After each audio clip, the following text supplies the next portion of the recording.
When we entered the home, there were multiple rooms in the home that seemed to be involved as part of the crime scene. There were many chemicals that were scattered in different areas throughout the home. There were many blood spots in different areas throughout the home, and there were also multiple dismembered body parts in various rooms throughout the home.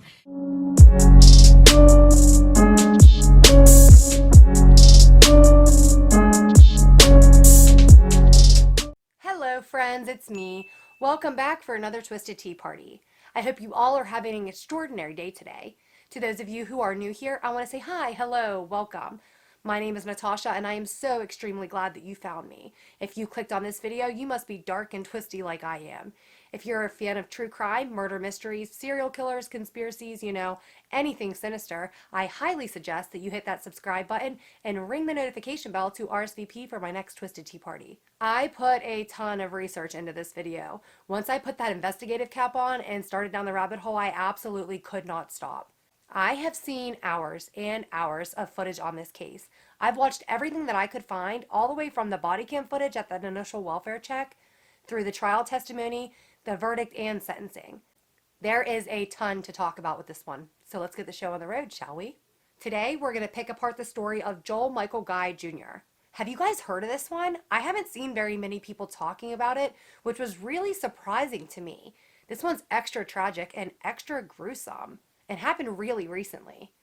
Actually, maybe that's why very many people haven't been talking about it. Most people aren't as unbiased and dark as we are. But we're going to talk about it. Like I said, this case is pretty recent, happening in November of 2016. But Joel Guy Jr. was just sentenced on October 2nd, 2020. So last month. And I just still cannot get over this one. I thought it was fitting because it happened over Thanksgiving weekend in 2016. And with Thanksgiving coming up in a couple of days, I thought, why not? Now's the time. I really need you guys' opinions on this one. It's absolutely insane.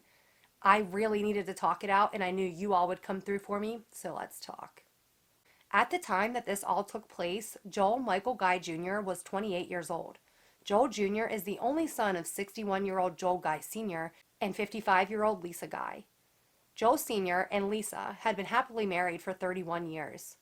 Joel Sr. also had 3 daughters from a previous marriage who are named Angela, Michelle, and Shandis. From what I've been able to find, the older 3 girls never lived with the Guy family, but they spent every summer there. As they became adults, they got closer and closer with their dad, and they spoke to him almost every day. Joel Guy Jr. has always been extremely introverted and socially awkward. He didn't have many friends. Actually, as far as I can find, he's only had 1 friend in his whole life. He's always had a really hard time connecting with his peers and his family.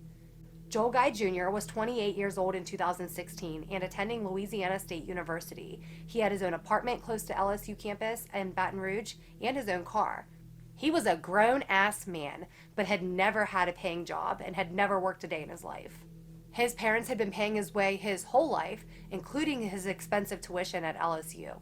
On top of utilities, gas for the car, food, anything that a grown-ass man needs. Literally any and every living expense. All of his wants and needs. Anything his little heart desired.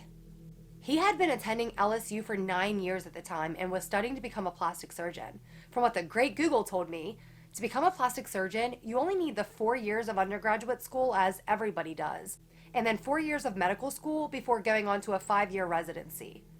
With this timeline, Joel Jr. should have been well into his first year of residency at the least. But he hadn't accomplished anything in college and was still taking some core classes. He seems to have had some sort of Van Wilder syndrome. While he had these huge plans, he was just pussyfooting around and trying to avoid the real world as long as possible. See, after this is real life, and I wasn't ready for that. I don't know why exactly. I do know that I don't want to end up like my father, whose whole life revolves around work. Remember my credo, Timmy! Don't be a fool! Stay in school! He was entitled and lazy and thought that the world and his parents owed him something. He was the golden child. Lisa Guy had been a stay-at-home mom while Joel was growing up, and she reportedly only took her job specifically to be able to pay Joel Jr.'s way in life. She was essentially working so that her son, who again is a grown-ass man, didn't have to. Joel Sr. had just retired and Lisa was due to retire the following week. They had already sold their home in Knox County, Tennessee, and they had both agreed that they could no longer continue to provide for their adult son. He was going to have to learn to stand on his own 2 feet. The guys had told several people who testified later that after Lisa officially retired, Joel Jr. wouldn't be getting any more financial help from his parents. Joel Sr. and Lisa were planning to tell Joel Jr. over the Christmas holiday when he came home to visit, but Joel Jr. surprised everyone when he came home for Thanksgiving instead. One of Joel Jr.'s daughters said later that she had sensed some sort of tension in the house while she was visiting for Thanksgiving. At some point, she and her dad went out to the garage to smoke a cigarette, and Joel Sr. had told her that the tension was because Lisa had informed Joel Jr. that they would no longer be providing for him after both of their retirements were official, and that he was going to have to get a job and fend for himself. Joel Sr. and Lisa were going to be cutting their precious little Joel Jr. off. And he wasn't having it. Nobody was about to threaten him with a job. So on November 26, 2016, Lisa Guy is last seen by Walmart surveillance buying multiple items. Lisa left the Walmart at exactly 12:19 p.m. and allegedly headed straight home because she had bought perishables like meat and ice cream at the Walmart.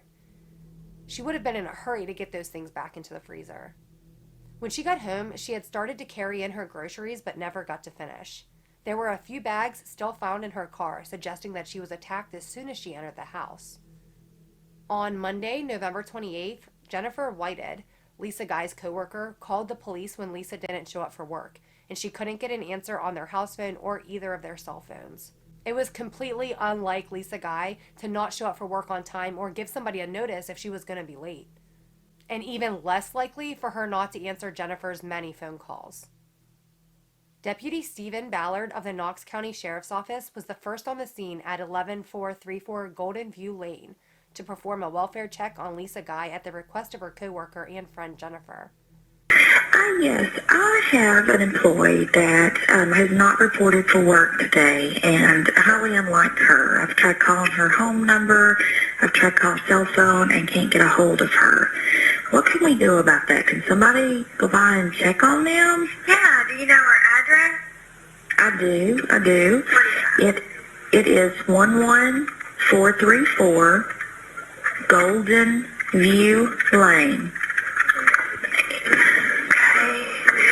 And what is your name, ma'am? My name is Jennifer Whited, Whited. And what company are you with? Jacobs Engineering. Okay, what's the employee's name? Lisa Guy, Guy. Her husband's name is Joel, Joel. Should he be there too? Does he live with her? Yes, he does. Okay. And they do have a dog named Jake. I think he's a big baby. Okay. Pause for a minute. Side note. The real lesson in this video is that if your friends are not like Jennifer Whited or Nicole Atkinson from the Watts case, then you need new friends. These women were both on it within hours of their friends going silent. Anywho, when Deputy Ballard arrived at the Guy house, there were 3 vehicles parked in the driveway and a for sale sign in the front yard. He knocked on the door and windows several times but got no response. After being at the house for about 5 or 10 minutes, he decided that everything seemed fine, and he decided to leave and go about the rest of his shift. He couldn't legally enter the home without a warrant, the homeowner's consent, or something more alerting telling him that he needed to enter. When Jennifer Whited didn't get a call back to let her know that the police had checked or what they had found, she called 911 again. She was informed that an officer had already responded to the house and to the welfare check, but hadn't found any reason to be alarmed. Jennifer respectfully asked for them to check again and insisted that something had to be very seriously wrong because she still hadn't heard from Lisa Guy. Deputy Ballard contacted Detective Jeremy McCord, and the 2 of them, along with 2 other police officers, returned to the Guy household to perform another welfare check. This time, they noticed that a neighbor was in their garage with the door open, so 3 of the officers went over to talk with the neighbor, while the 4th officer stayed on the porch of the Guy house. The officer that was on the porch alerted the other officers that he could see what looked like groceries still in bags laying by the front door inside of the house. Deputy Ballard and Detective McCord climbed over the fence to the backyard of the house, and this time they tried the back door. One of the officers noticed that the doorknob was missing, and there was a hole in the door where the doorknob should be. When he leaned down to look through the hole where the doorknob should be, he noticed a very strong chemical smell, and he could feel extreme heat pouring through the door hole. McCord knew that when a house is for sale, a lot of times there will be a lockbox on the doorknob that holds a key to the house so that the real estate agent can enter to show the house to potential buyers. So they went back to the front door to check, but there was no lockbox on the doorknob. It was also noted that the doorknob on the front door didn't seem to match the door, but it looked like it could match the back door. There were also scratches all over the metal of the doorknob.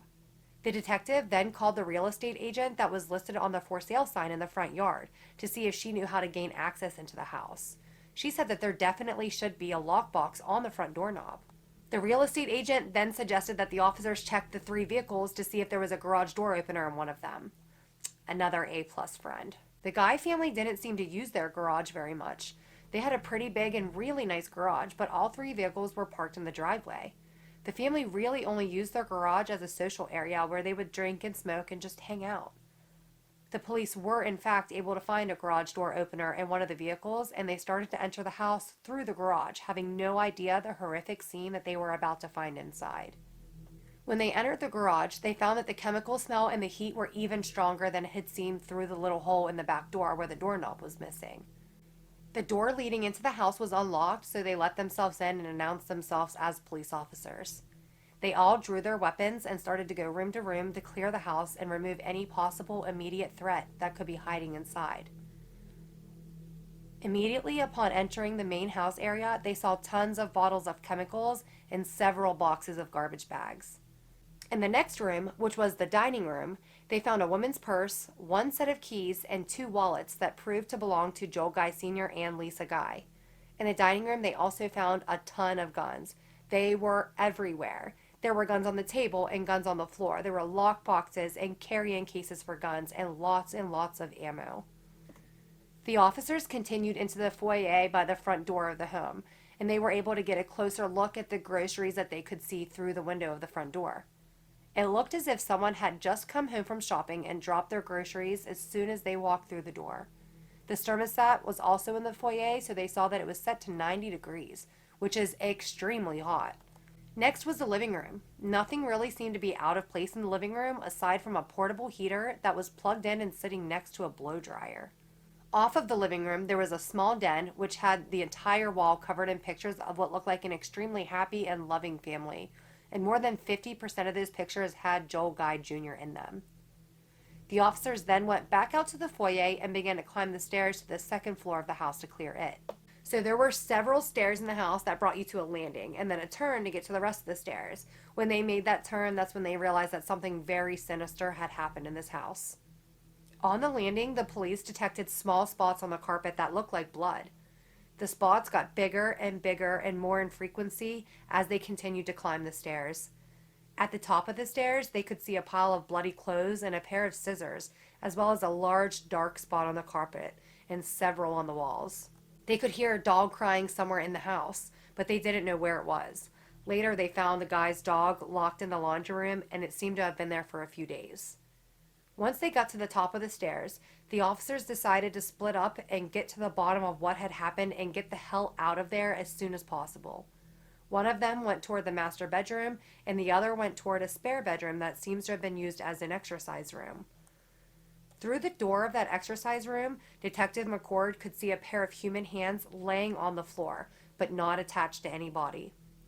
McCord said, quote, "Are those somebody's hands? Those are fucking hands," end quote, and then ordered everyone to get out of the house and secure the crime scene and call for backup. They retreated back out of the house through the same path that they had entered without touching anything else. 61-year-old Joel Guy Sr. had been brutally murdered in his exercise room and had been stabbed at least 42 times. Some of the wounds were so deep that the knife had separated his ribs completely. His hands had been cut off at the wrists, and his arms were cut off at the shoulders. His legs had been cut off at the hips, and his right foot had also been removed. 51-year-old Lisa Guy had been stabbed at least 31 times, and 9 of her ribs were severed as well. Her legs were cut off at the knees, and her arms were removed at the shoulders, and her head had also been violently removed. Lisa Guy's head would later be found on the stove in that big pot that had been left simmering. It was an absolutely horrific scene. Most of the body parts, aside from Joel's hands and Lisa's head, were found in the master bathroom stuffed into 2 plastic bins and covered with muriatic acid. There was a butcher knife in the sink, and the floor was covered in plastic sheeting. When police began to go through the crime scene, it was abundantly clear who was responsible for the deaths of Joel and Lisa Guy. There was a plethora of evidence at the scene, but the most bizarre and damning evidence was a step-by-step plan handwritten in Joel Jr.'s notebook and still laying on the bed that he had been staying in while visiting over the Thanksgiving break. Joel Jr. is a parasite and a leech. It's thought that Joel Jr. lured her upstairs as soon as she walked through the front door. Maybe he had told her that he was hurt because we all know now that he was obviously bleeding pretty badly from the defensive wounds on his hands. Or maybe he lured her upstairs by saying that her husband was injured. We really don't know, but what we do know is that she was attacked by her only son on the stairs. Joel Jr.'s bloody clothes were found in a pile still on the floor in the hall bathroom.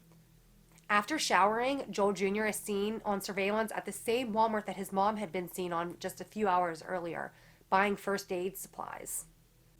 In the footage, you can see that he is hardly using his left hand because of how badly it was cut up. He went back to the house and began the exhausting task of dismembering the bodies and submerging the pieces into the 2 blue tubs and soaking them with the muriatic acid. As if the letter and the bloody clothes aren't enough, let's go back and look at some more of the evidence. Because like I said, there was just a ton. On the same day that Joel Jr. killed and dismembered the bodies of his parents, he used his father's credit card to pay his bills ahead, including his utilities, rent, and tuition. On November 7, 2016, Joel Guy Jr. was seen buying supplies from 2 different places. At an Ace Hardware, he was seen buying a few bottles of food-grade hydrogen peroxide, which was sold to him in tied-off bags because of the negative effects this chemical can have when coming into contact with human skin. Next, he's seen on surveillance at a Lowe's buying a pipe wrench that had been used to remove the shower head in the master bathroom so that he could put a garden hose in its place. Then, on November 18th, Jr. bought extension cords and an industrial timer from a Home Depot that he intended to use to set the house on fire after he was long gone, that he would have a solid alibi. He left the Home Depot only to return a few minutes later to purchase an industrial bleach sprayer that was found at the scene still in its box. On November 19th, he was seen on a camera once again buying a K-bar knife from a store called Academy Sports in Baton Rouge that was also found at the scene. Then, on November 21st, he's seen buying the big blue plastic containers that he would later stuff the dismembered bodies of his parents in. When he was apprehended later, an industrial meat grinder was found in the trunk of Joel Jr.'s car, and a blender had been found on the floor in the master bedroom. Even after all of that damning evidence, I have to give it to Joel Jr.'s attorneys. They really tried it.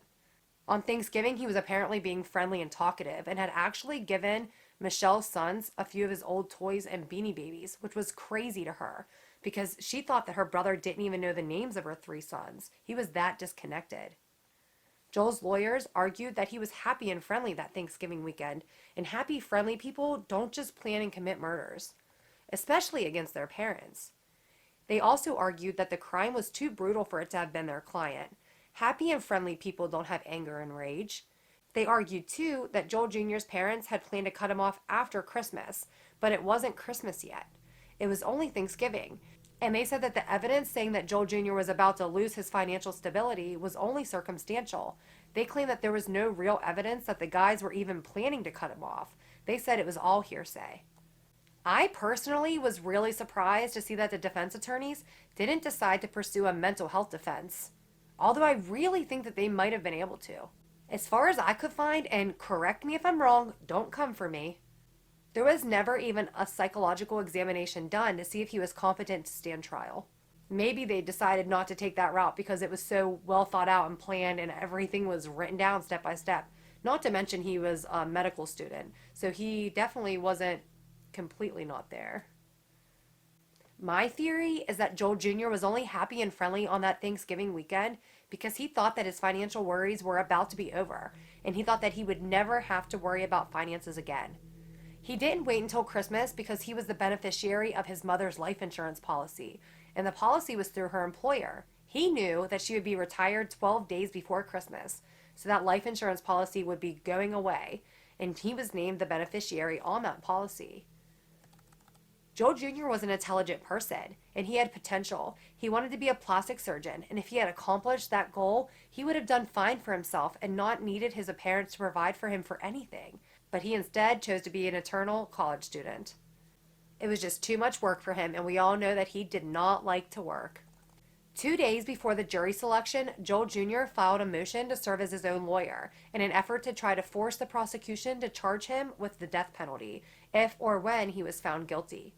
His defense team had refused to file that petition because the prosecution wasn't seeking the death penalty. The judge allowed him to file the motion, but it was denied. I personally think that he wanted the death penalty because he knows that it takes years, even decades, to actually follow through with that sentencing. He would have got to spend the rest of his life in a cell by himself, away from everybody else, not working.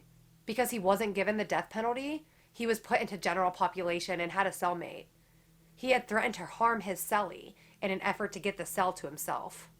Also, because he didn't get the death penalty, he will most likely have to get a job. Aside from that, I guess Joel Jr. got exactly what he asked for. He's in a cell, alone most of the time, where he doesn't have to work or pay his own bills, and he's given 3 free meals a day. Free to him anyway. Regardless, he most certainly got what he deserved. What I really want to know, though, is what went wrong on that fateful day.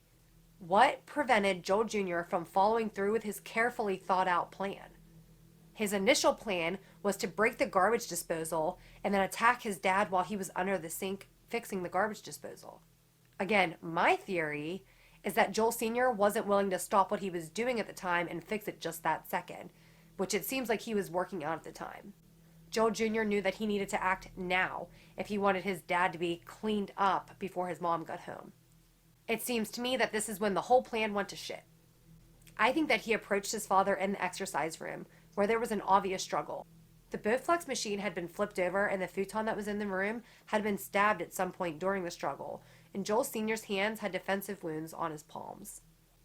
After Jr. was apprehended, his hands and body were photographed, and defensive wounds were found on his hands too, suggesting that even after his father had been stabbed multiple times, he was able to get a hold of a knife and fought back hard. There were slices on his hands, especially his left palm. It seems like Joel Jr. didn't plan for things to go down the way that they did, and he didn't expect for his dad to fight back the way that he did either. He didn't expect for the murders and dismemberment of his parents to be so physically demanding. Today, Joel Jr. is still fighting for money from that life insurance policy that his mother had named him on.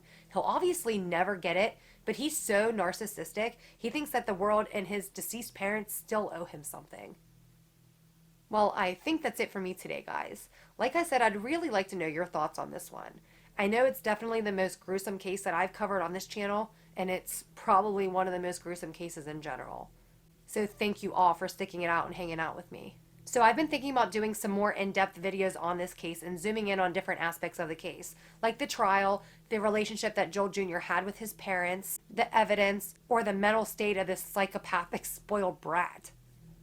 There seriously could just be so many, like I could go on and on forever about this. Be sure to let me know down below if that's something that you all would like to see or where you'd like for me to start. As always, please remember to give the video a big thumbs up and hit the subscribe and ring the notification bell to RSVP for the next Twisted Tea Party. I'll be seeing you all again very soon, but until then, please don't raise your kids to be entitled little assholes. Teach them some respect and responsibility, or learn to sleep with your eyes open. I'll see you all down in the comments. Stay safe, guys. Peace and love.